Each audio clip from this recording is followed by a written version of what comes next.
Hi mga kakasal, mapagpalang araw. Gusto mo ba malaman kung sino yung mga nakaka-text o nakaka-chat ng kapartner mo at kung ano yung pinag-uusapan nila sa lahat ng messaging apps sa inyong cellphone?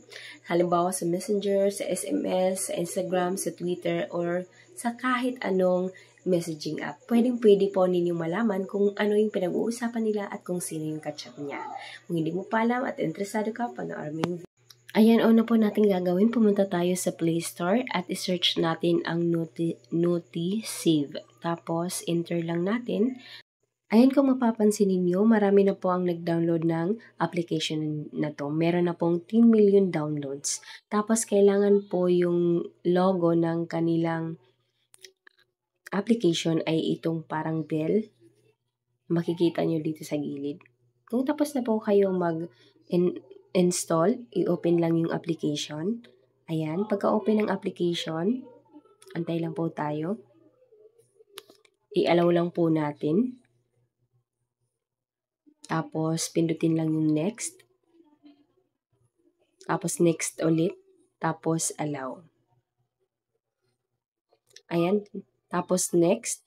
Pindutin ulit yung next. Ayan, tapos dito naman po, hanapin lang natin yung application para ma-allow natin.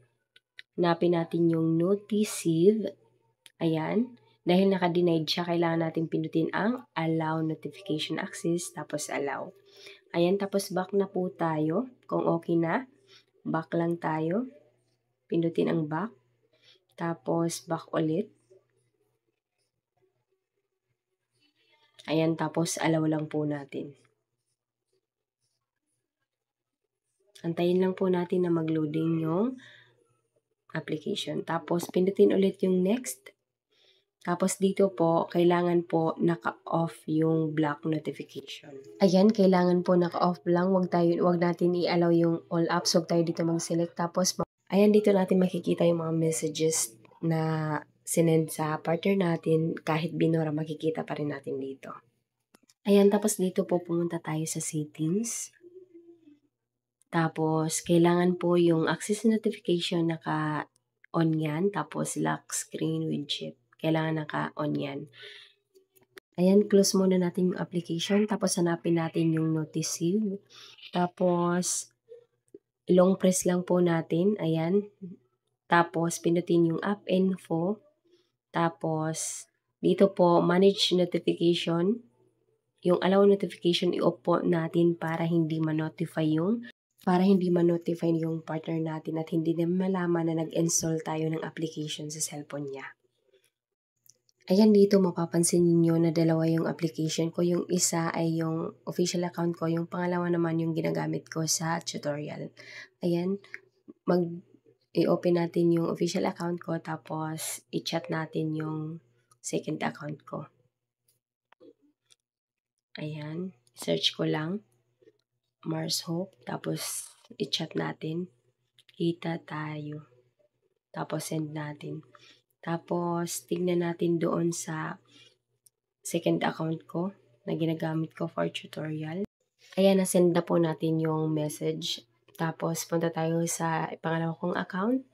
Ayan, nakita na natin dito. I-open lang natin yung message. Tapos, i-remove natin. Remove for you. Tapos, remove.